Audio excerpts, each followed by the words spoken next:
this is where you should be because this is an adaptive challenge and you're undergoing adaptive change. And if you knew where you were headed already, maybe you're not doing the adaptive work right. So it's okay to feel a little lost in the process. As you're going, continue leaning into your second church transformation plan that you started a couple weeks ago, a month ago at this point, and we will continue to guide you through this process. And then at our May 19th summit, we're going to add another step that helps put even more feet onto your church transformation plan. And then today, we're going to hear about mental health and anxiety among young people. Young people often describe themselves as an anxious bunch. And this isn't the word that we place on young people. When we talk to them, they tell us, hey, we are anxious, we are stressed. So this is how they describe their generation. Many young people describe their generation.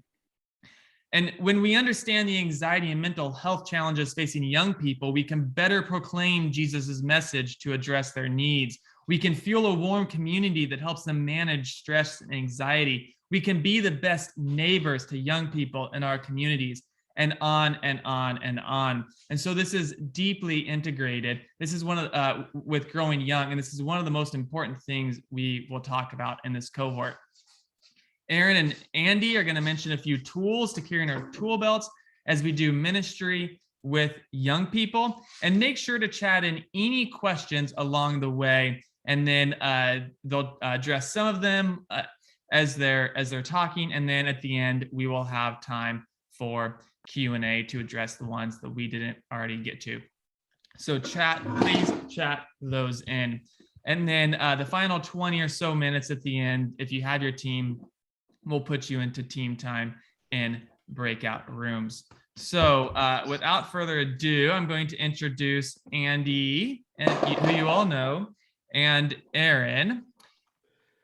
All right, there is Aaron, Dr. Aaron Rosales, and there's Andy, who's also actually Dr. Andy Jung. Aaron is the Director of Mental Health at Brio, a nonprofit that partners with communities to design and launch well-being initiatives in low-resource contexts globally.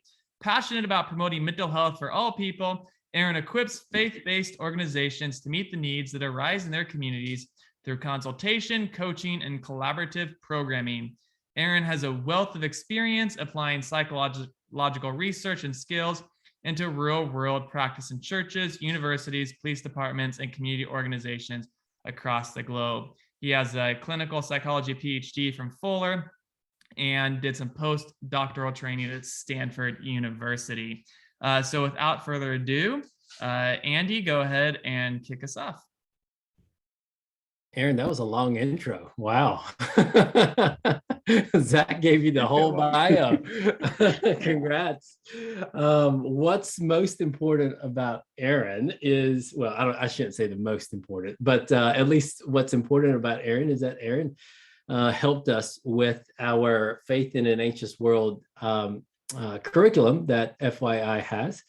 I've heard Kara say before that they did not put anything in there that they did not run by Aaron first, just so that because at FYI we're not mental health experts, and so we wanted to ask an expert before we put that in there. So we'll talk a little bit more about Faith in an Anxious World later on, but if you haven't seen that curriculum from us, do encourage you to take a look at that at some point. So Aaron, we've heard a lot about mental health and anxiety over the last several years. We were hearing about it before the pandemic, but certainly the pandemic has increased our awareness, especially for our adolescents. But why do we need to even discuss this in the church, especially? Why do we need to discuss mental health and anxiety among young people that we see today? Yeah, I think that's obviously the right place to start. And I think there are two layers to that question.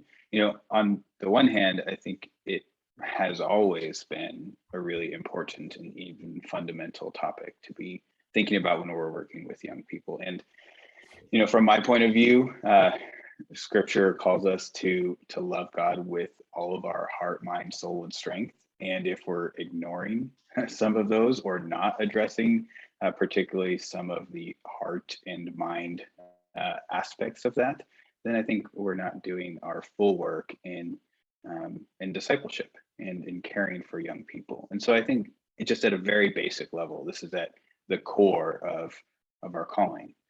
But beyond that, I think growing up has never been easy, and we've all done it. And I'm sure that some of us have had rockier experiences than others, but that we can all identify with just the fact that growing up involves a lot of change. And in many ways, change is just the definition of stress. Going back to like kind of a high school definition of stress, it's just when something gets out of balance, when we get knocked out of homeostasis is the word. And so that might mean a really pleasant feeling or experience. It might also mean something has a more unpleasant feel and it's harder and it's challenging. But stress is both of those. It can be a really happy thing or a really sad thing or a challenging thing. And so just when we think about adolescence and growing up and young adulthood, I think all of that is just full of so much of this change that it is inherently stressful and a really integral part of young people's experience.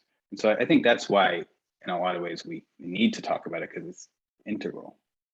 Yeah.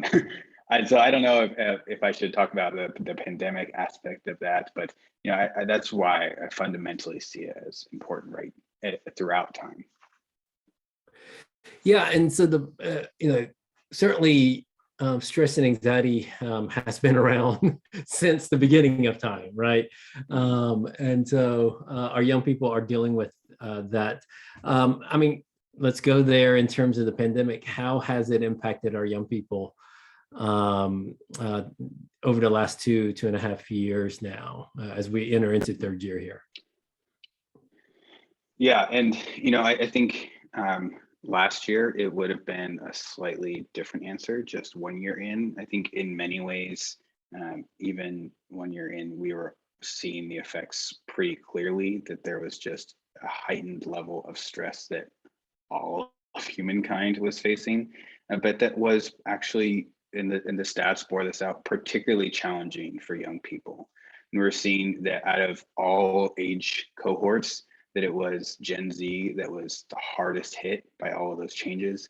In a lot of ways, it makes sense. There's disrupted school, disrupted sports and clubs, disrupted ability to be at youth group a lot of times, to spend more times with friends, to be trapped at home more. And especially when home is a difficult or chaotic environment, that can really up the stress levels. And so, in a lot of ways, that trend has only continued. And I think we've seen that overall, for most adults, there is this sense that the first year kind of we were figuring things out and we kind of like tried to kind of get through it, and it was hard. But there was this effortful accommodation and adaptation that was happening. But I think that the numbers as we're looking at it now, it seems to look like, whatever resilience we had kind of stored up going into that, a lot of that's depleted. A lot of it's just kind of a grind now. The stress has stayed there, but we just have less in place to deal with it. And so I think that has continued to affect all of us. But again, it is the young people who are particularly hard hit by this. And, I think the punchline is that there is just a fourfold increase in mental health concerns among students, among young people. It is really dire. The US Surgeon General back in December issued a statement about the mental health crisis for young people. And there's some really scary stats out there that 1/3 of young people, students, are persistently sad. Just all the time they feel sad. 1 in 5 have actually come up with thoughts about ending their life. And 1 in 7 have actually seriously considered it to the point of creating a plan on how they're going to end their life. The distress is deep and it's pervasive, and it has only gotten worse, unfortunately. Yeah, I think the second year for all of us would probably say it was harder because I think we were in our minds thinking, hey, surely it's not going to keep going on. And it continued. And so the resilience that you mentioned, we see it in church leaders all the time, and it's impacting. I think Christianity Today came out with their report about 40% of pastors are looking to walk away from ministry. And I know that the Youth Cartel and the Springtide, I believe, Institute have released a recent report that those numbers are pretty similar in youth workers, those who are leading youth ministry. So it hits close to home for adults, but certainly so much more impactful for young people who do not have as many coping mechanisms or other stressors that are in their lives. So thanks for that. I think we've given young people the vocabulary of being anxious or anxiety, and so they're using it quite a bit now in how they describe themselves. We hear it all the time, and I'm sure if you all have done a listening project, that's probably one of the words that really stands out for so many of the young people who kind of describe themselves as anxious. But what does that really mean, Aaron? I mean, define anxiety for us, and what are young people really talking about when they're talking about their anxiety getting to them? Mhm. Well, I think it's probably important to note that those two questions might not always have the same answer. And so I guess we'll kind of start with a simplistic definition of anxiety in my mind. And so I think it's important to first separate out stress and anxiety. And so, like I mentioned, stress is this sense of being off balance. And it's just normal. Like, life is full of stresses. Things happen, and we kind of have to accommodate. Now, in my mind, anxiety is when there's this additional layer that's put on top of that stress, where it's the more mental interaction with what we're feeling at that core biological level. And so we layer on the thought processes, we layer on more worries about all of that. And when our thoughts start to get mixed up with the stress that we're feeling, that's when some of this anxiety can rise up. And I don't mean that anxiety is always a bad thing. In fact, it can sometimes be quite helpful. Like, if I weren't at least a little bit anxious about talking with you today, I wouldn't have prepared anything. And this kind of would have been me mumbling to myself for an hour, right? So I think anxiety can actually help us to engage well. But there does come a point when anxiety can start to tilt into a really unhelpful place, where we're just caught in our thoughts, caught in worries, caught in fears, and when it's really getting in the way of doing the things that matter in life. And that's when we start to enter more into like a clinical anxiety realm is how I might differentiate that. And so when I think about the second part of the question, like what do young people mean when they talk about anxiety? I think it can be quite variable.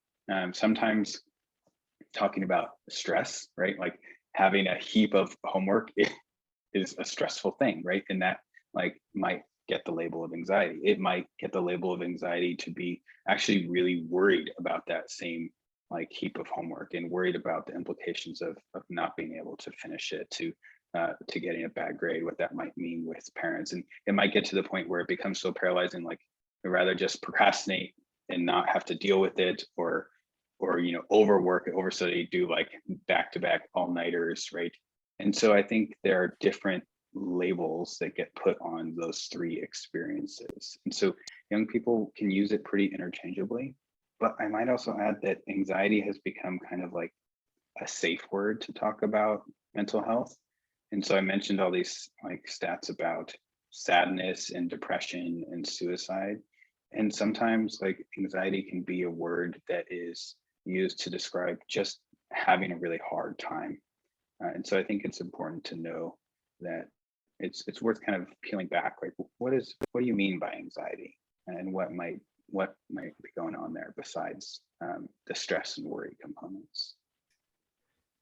Yeah, and I think that's where it may be helpful for us, right, as leaders to really be present enough to hear that word anxiety and layer the ways that young people are using it today, and really taking the time to peel back. What do they really mean by that? Are they just stressed? Are they, I say just stressed, but I mean, are they just stressed, or are they really experiencing different thoughts? And so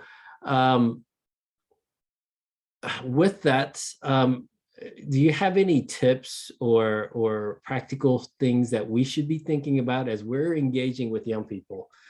How do we start peeling back those layers, and how do we know when they're talking about more than just stress, or feeling anxious about something that's unknown right in front of them, but it's deeper than that? Well, I think it starts with some of the skills that I know that you have cultivated in other areas, which is to start just by showing up fully, and Mm. being open and having an empathetic ear to offer. And I think in doing that, we can start to create safety and create space to be able to talk about what else might be there, and to be able to then ask the follow-up questions of, how are you handling that stress? Like, to affirm that there is the anxiety, there is the stress, and how are you handling that? How are you able to cope with that? Like, are you noticing that getting in the way of stuff? And I think it's those questions that can help us to start to see, okay, is this something that, you know, is kind of some of the natural stress of adolescence, young adulthood, or is this something that's really starting to get in the way of a rich and meaningful life? And I think it's that tilt right there that is a really important piece to pick up on, and it can be an invitation for vulnerability and a deeper level of connection if we're able to offer that. Yeah, and as we talk about empathy, and empathizing with our young people, it's taking the time and going a little deeper. Oftentimes, we say, you know, we encourage people to use those words of "tell me more," right? So that we go deeper into the conversation. And it's often the second or the third question that we ask that gets them to open up a little more, and help them to feel like it's a safe space for them to kind of reveal some of the things that they may be going through. So, yeah, Aaron, what are some strategies or tools, practical tools that we can share with our young people about how to really handle or manage the stress and maybe the anxiety that they feel? What are some practical things that we can try, because we need it just as much as the young people, but then also to share it with them? Yeah, and this always feels like a slightly tricky one, because, you know, on one hand, we are not all mental health professionals. Like, we're not all like in this role of trying to treat anxiety and to treat mental health. But I think there is a lot we can still offer in terms of being able to provide even just some information and opportunities to practice together. And so what I would say is that it really starts with connection. Is that connection allows us to build community, to build trust, to build social support. And especially when we can offer that to groups of young people and help them to foster that with each other, young people really do tend to find a lot more supportiveness when they're connecting with peers. And so I think that's a real gift that we can offer them. And in those spaces, there's some probably concrete practices that would be helpful. I personally, including in my church small group, I have a rhythm of closing the time with a breath prayer. And so I'm not sure if you're all familiar with the breath prayer. Maybe we can do one if we are out of time at the end of the day. But just it's this invitation to slow down, to become aware of your breath first, to find stillness, and to then start to use your breath as a prayer to God.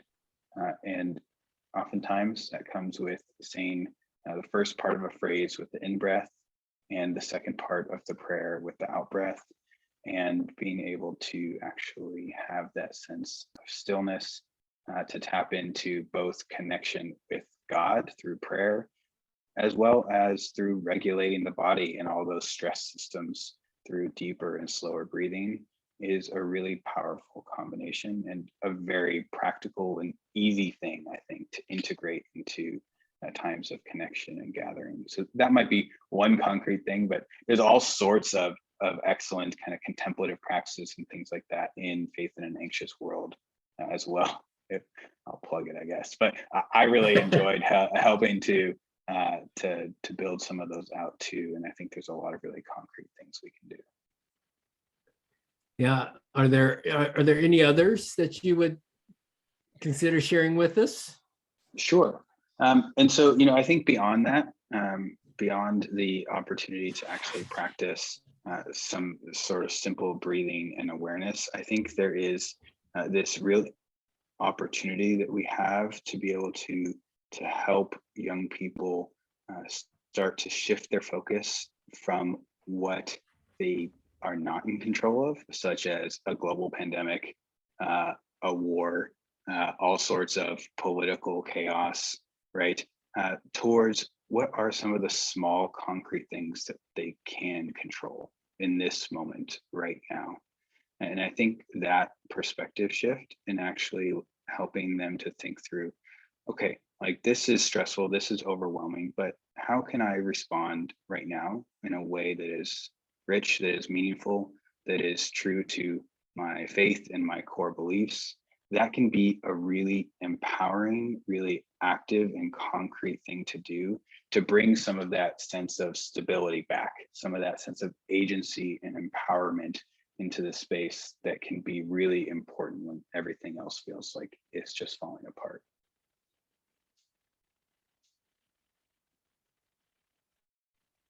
Sorry, I should unmute myself when I respond. But Aaron, there's a lot going on in the world, right? Including a war right now. And we're seeing a lot of images, whether it's on social media or whether it's on the television, news, whatever. How does that?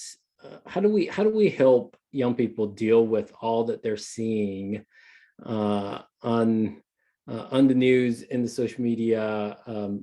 What are there some tips or thoughts that you have in terms of that? And FYI, we try not to put social media as the evil link in this world. We see it as a tool that can be used for good or for bad. But any thoughts on that, as our young people are seeing all these terrible images and how that impacts their mental health? I actually think it's quite linked to the last thing I said, where it's important to be able to talk about and to acknowledge honestly the realities of the world.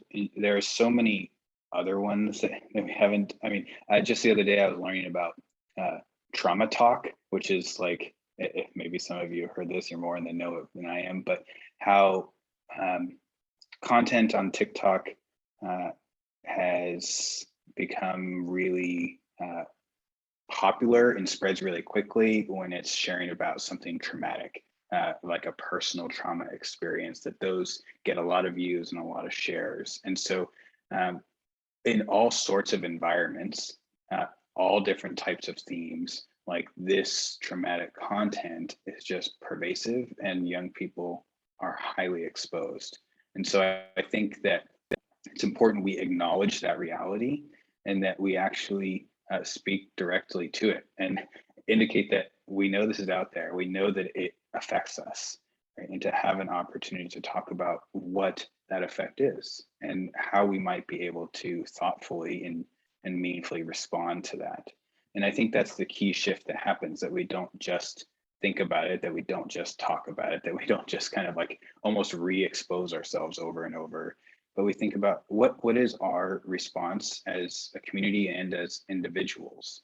What would be most meaningful and important for us to do right now? And so I think this is sometimes a great call to activism, whether it's something like climate change or racial injustice, or a potential like growing war that could like get really anxious really fast for many of us. I think there's this sense that maybe we could do something, and for young people, it frequently feels like there is no power, that it's the older generations that hold all the power and they're the ones who make the decisions, and like we can't really do anything as young people.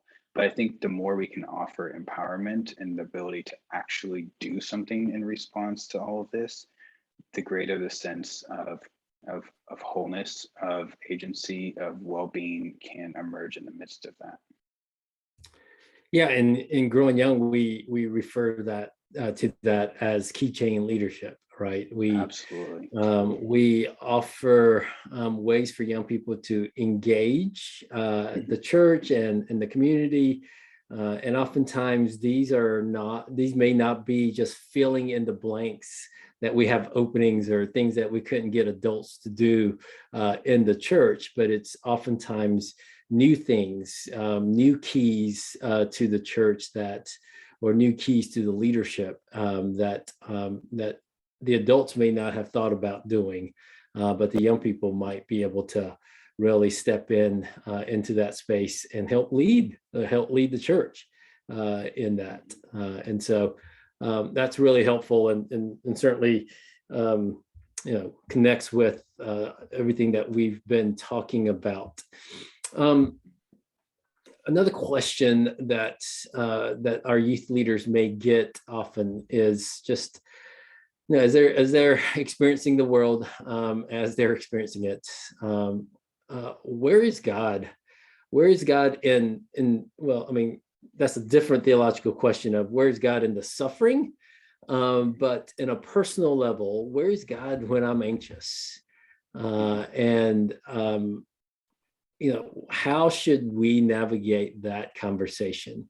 Again, we come from all different theological traditions, and so all the differences aside, what are some kind of key things that we should be thinking about as we're having this conversation with our young people?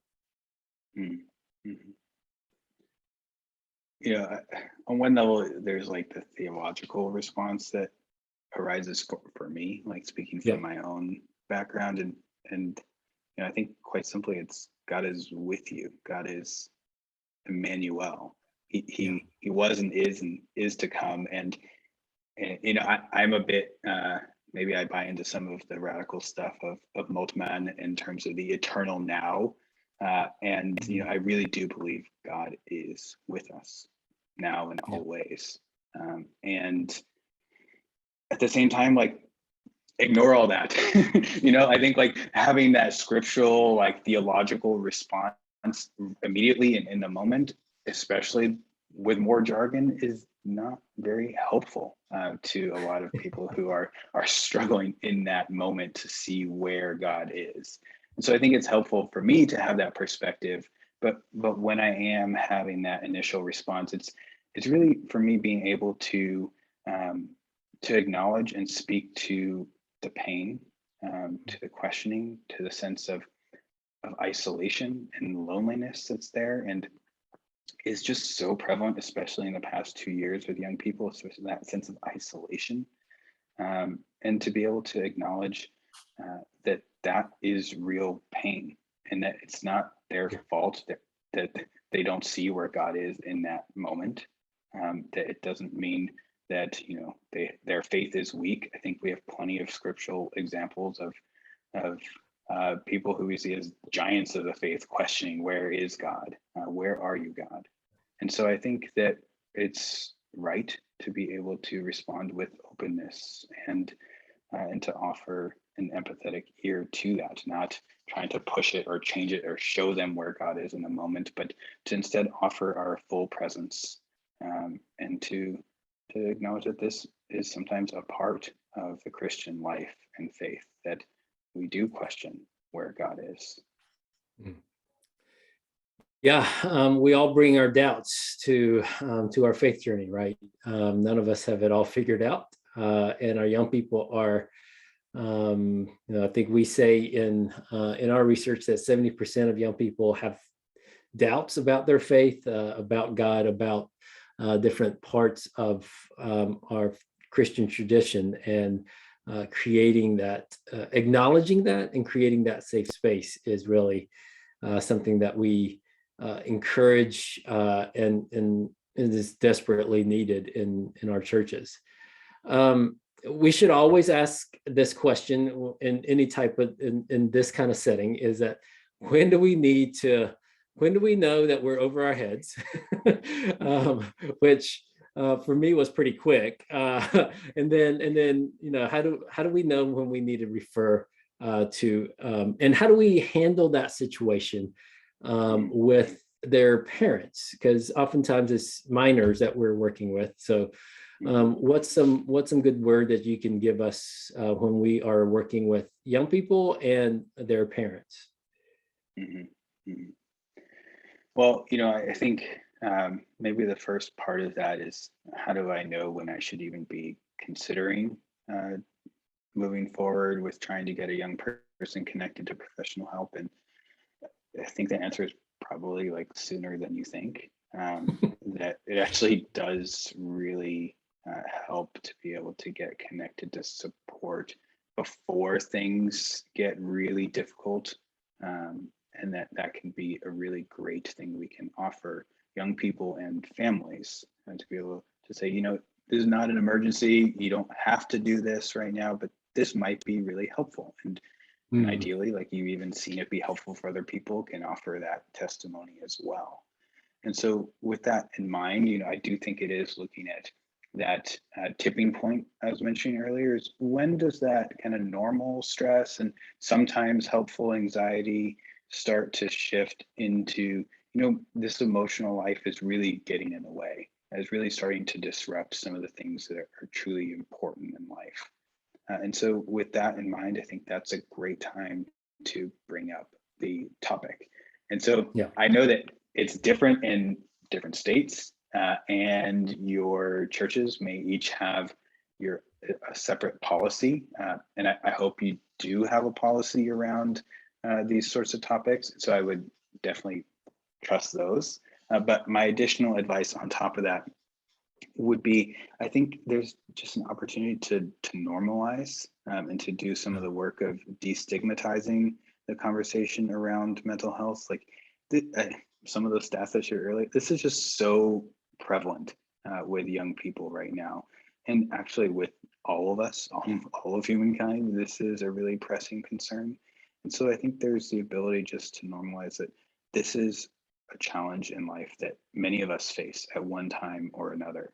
And it can be really helpful just to have an initial conversation, initial consultation, just to get a sense of, could it be helpful to meet with a professional?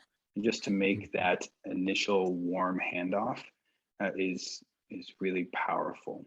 So your churches may have referral lists of trusted counselors in your area, and I would absolutely recommend going with those. But also potentially, like if you don't have something like that already, to see if you might band together with the team to come up with a few recommendations, to have lunch with some of these psychologists or therapists and to get to know them a little bit and to see if this is someone that we would trust enough to send our young people and families to. Because having that ability to say, I met with this person myself, they seem really great, we trust them, we would love to recommend that you just meet with them one time to see what that's like. I think that can be a really powerful way to make the introduction. Yeah. So a couple of things that I heard you say. One, refer before it gets to the crisis point, right? Because that makes that referral a little easier. And the conversation with the parents or guardians a little easier, right? Hey, we're not at a crisis point yet. However, here are a couple of signs that I'm seeing. We would suggest, and so that conversation is a little bit easier than we need to check this young person in because he or she is going to harm themselves. And so those conversations are much harder than the other. The other thing, were you going to say something? Go ahead. Yeah, two quick things. I think, one, absolutely agree, but we don't always see the signs, and it's not always our fault for not seeing the signs. Sometimes they can be quite hidden. And so if it does reach that point, I think it's really important to remember that we are having our own stress reaction, right? It can be a really stressful thing for us, and to maybe take that moment to check in with ourselves, to connect with the part of ourselves that truly deeply cares about this young person. I mean, we probably wouldn't be that stressed or like worried or think if we didn't actually deeply care, but to connect to that side of our experience so that we can have a conversation with a young person, with their family, from a place of care and love rather than anxiety and alarm and like crisis management. And I think it comes across in a much more loving and true way. And I also wanted to respond to a question I had and just acknowledge the reality that because of this mental health crisis, so many therapists are just booked out. It's a massive problem that we're facing right now, that a lot of times there's 1 month, 2 month, 3 month wait lists. Sometimes therapists have stopped taking wait lists altogether because they just have a wait list that's already a year long or whatever. And I think this is a huge problem. Emergency rooms overrun, right? And so that's part of why I think being proactive and starting that conversation earlier can be helpful, because maybe there's a little less urgency, a little less pressure. It feels okay to wait for a month or 3 months to have the initial consultation, where it won't later on. But unfortunately, there's not a great answer to that. And I do think that's why it's really important to build in some of the like mental health promotion activities to get on the proactive side of things. And again, I think Faith in an Anxious World is fantastic for that. I think that's why I got so excited working on that project, is because I think there's an opportunity to introduce the conversation, to provide some concrete skills to actually help bolster the mental health of our young people and our communities by doing the work there rather than once it's reached crisis. Folks, this is really wasn't supposed to be, and don't mean to be a commercial, but we do think that it is a great resource.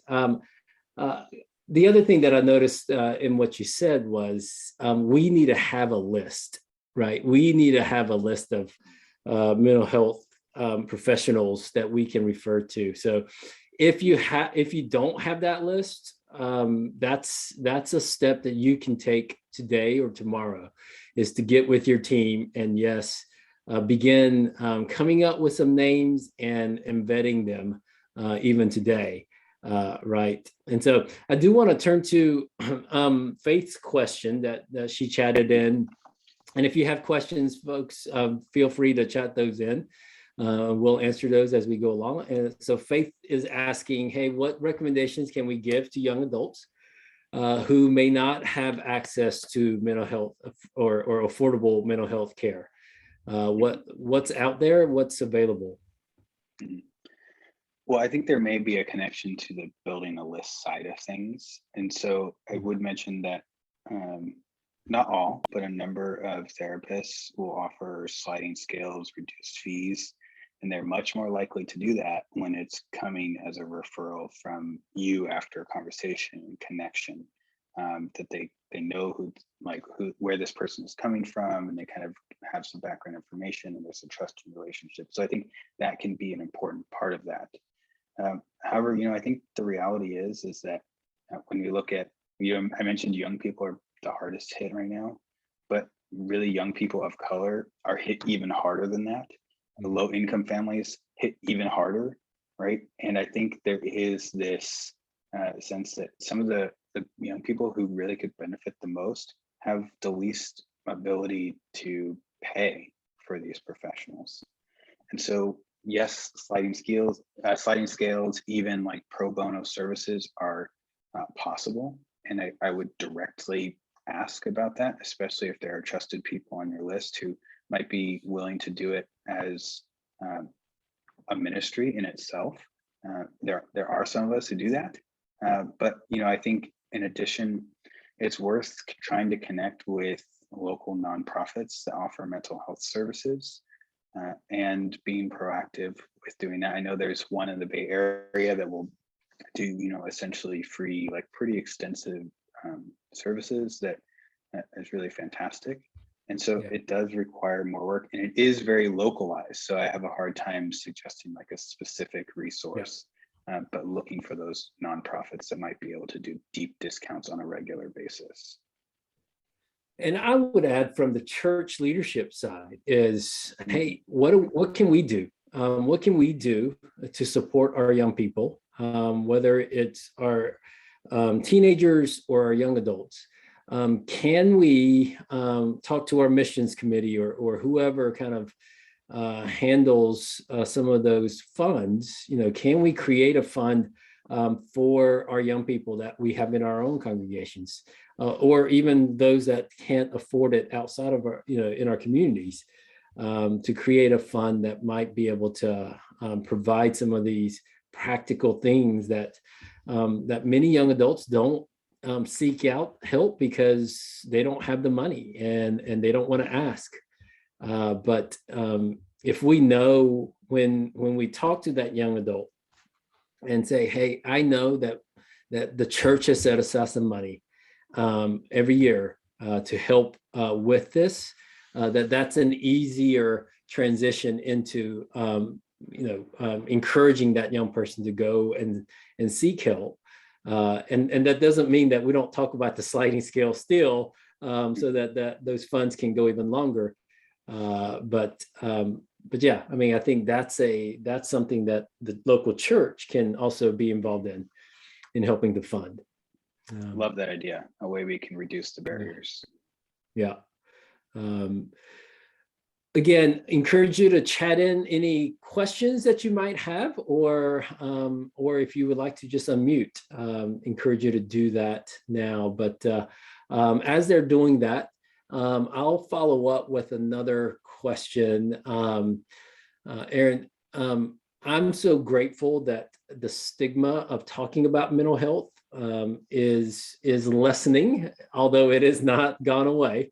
And depending on which church tradition you come from, it may not be as open as it should be. In my own faith tradition, it wasn't that long ago where they just told us to, pray harder, read your Bible more, and those became kind of the and they were more harmful than helpful, right? Certainly pray, read your Bible. I'm all for those things, but when it comes to mental health, we need some other tools to do that. Thanks, Zach, for that one. Yeah, to listen to more Christian worship music. So how do we, if we find some stigma still, How do we help to kind of overcome that barrier, either within the church or just with the family that we're working with, or with the young person that we're working with? Is there a way that you would suggest that we approach it? And then if you have any other suggestions when it comes to just how to support our young people when it comes to mental health. Mhm, mhm. Yes, stigma is a really interesting one for me to speak to most of the time. I think I'm of two minds. On one hand, stigma is very real. And I think there's a lot we can do in positions of leadership to speak about mental health, to use mental health language when we speak, to recognize that things are anxiety producing, that sometimes we feel really sad, even to talk about the fact that sometimes people have thoughts about ending their life because the pain is just so great. I think when we actually speak these truths, we can rest assured we're not increasing the likelihood. We're not increasing like the chance that somebody will start to think that way. There's a lot of research that backs that up. I think sometimes we're afraid that if we bring up suicide or self-harm or something like that, it might increase the odds that something happens.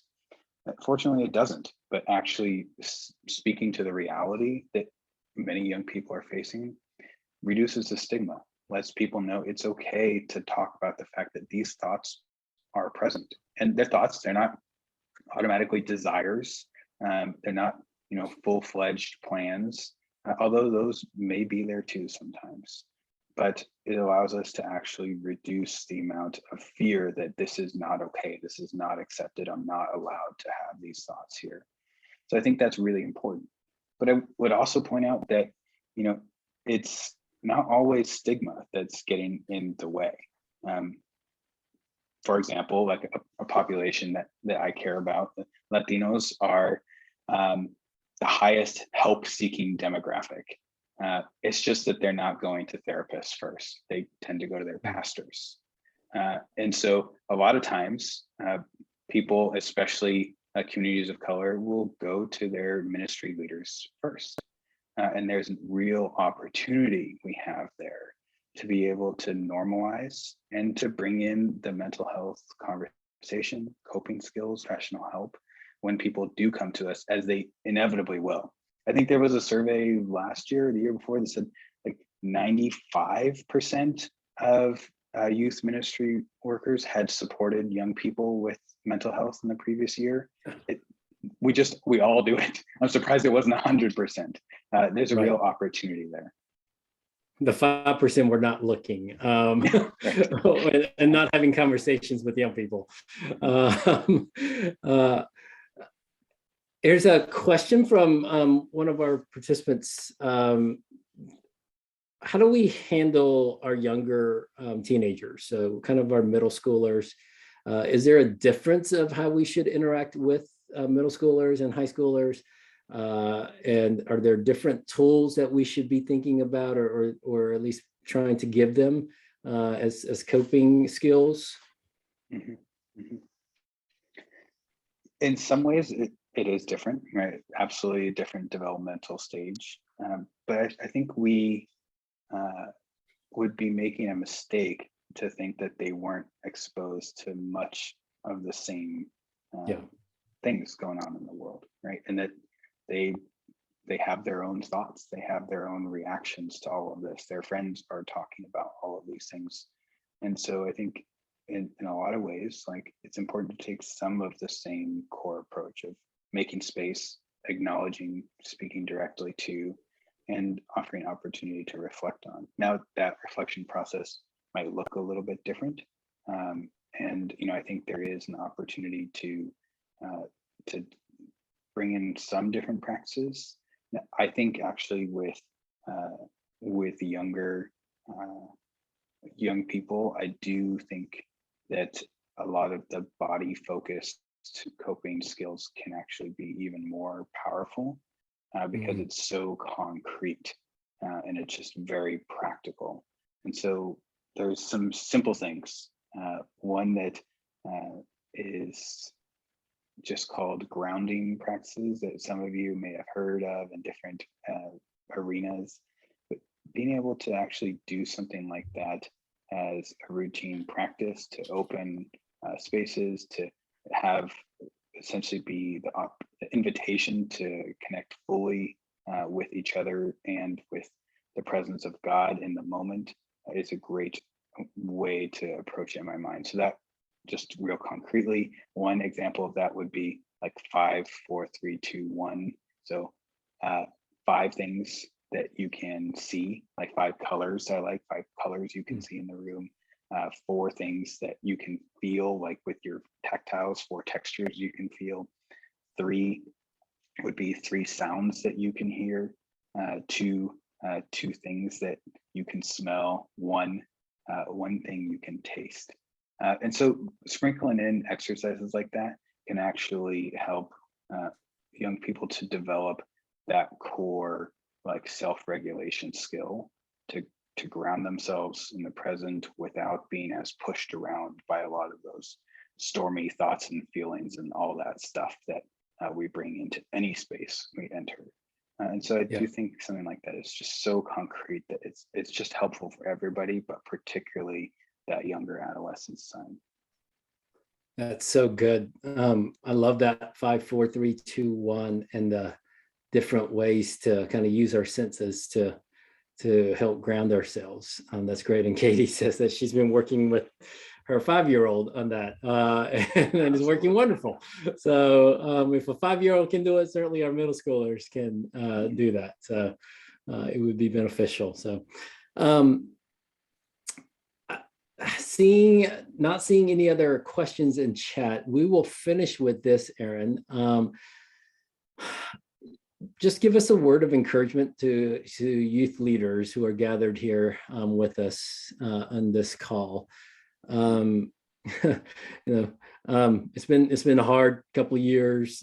It was hard before then, and it's not getting any better. Well, I mean, the pandemic's a little better, but at least kind of what we're how to pick up the pieces and how to keep things going is going to be as difficult as any other time. So what's an encouragement you can share with us as youth leaders?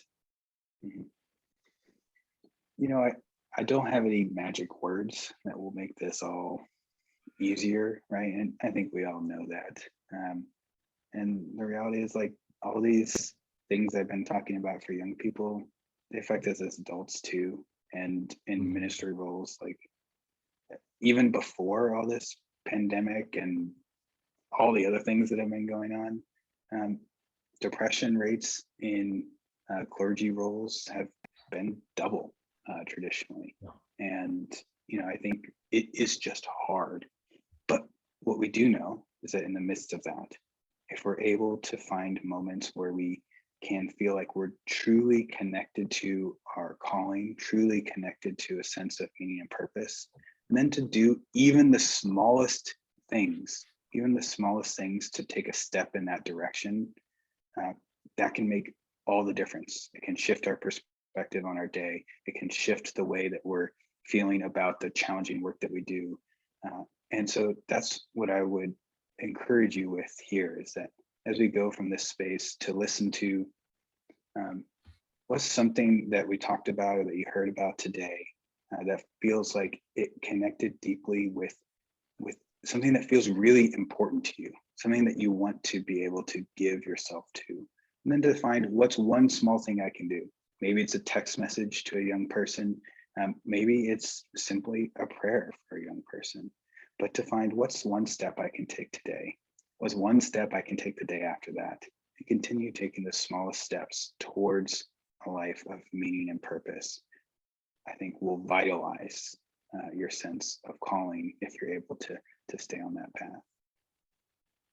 That's so good. Thank you so much, Aaron. Thanks for your wisdom, your knowledge, and the way that you care for us. And I think this has been helpful for me personally, and I hope that it's been helpful for others.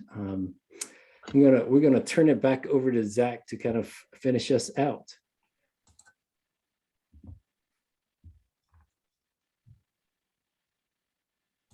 All right, I went ahead and put in Aaron's follow-up information. If you did want to chat with him more, you can email him. If you wanted to get a mental health ministry consultation, it should say ministry consultation, not mental health consultation. But you can email him there if you have questions.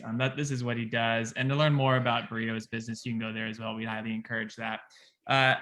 Before I go any further, if you are going to hang around for team time, if your team is here and you want to chat more, please change your name and we're going to put you into teams in just a moment. And of course, here's another thing I've got to put in here. Faith in an Anxious World. There are a lot of, you can check out that link. There are a lot of free resources as well. There's that video you can find. There's a lot of blog posts. There's a podcast. I'm sure we interview Aaron for that podcast. Although I'm not 100% sure about that, but I would imagine so. He did help write that curriculum. So definitely check, twice. Definitely check that out. And then that's a promo code for 15% off. This is primarily targeting high school students, which I know we had a question about the difference between high school and middle school. This is primarily targeting high school students. However, a lot of it will be applicable to middle schoolers, and use your judgment when approaching that subject with middle schoolers as well, because it is very important. They are feeling stress and anxiety at 12 and 13 as well. Some of the key dates that are coming up that I want to point out, if you have not already had a coaching call with your coach, you should be having one very soon. I know coaches have reached out. If they have not, you need to reach out to your coach. And sometime in the next couple of weeks, meet with your coach to talk about your church transformation plan. And there's another group coaching call. This is going to be the point leaders that all have your coach as their coach. So there will be 4 or 5 point leaders on that and your coach, and that will take place after Easter. The final summit is May 19th at 9 a.m. Pacific time. We're going to make more progress on our church transformation plan. And then you'll have a coaching call, final coaching call after that, to go over your church transformation plan one more time. We have office hours next week, March 31st. It's 10 to 11 a.m. Pacific time. And you can stop by to ask any questions you might have, or just to chat. We like that too.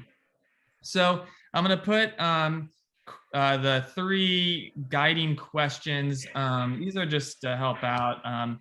Guiding questions you can talk about with your team. And if you aren't going to go into a breakout room, you can still chat about it later. That's fine.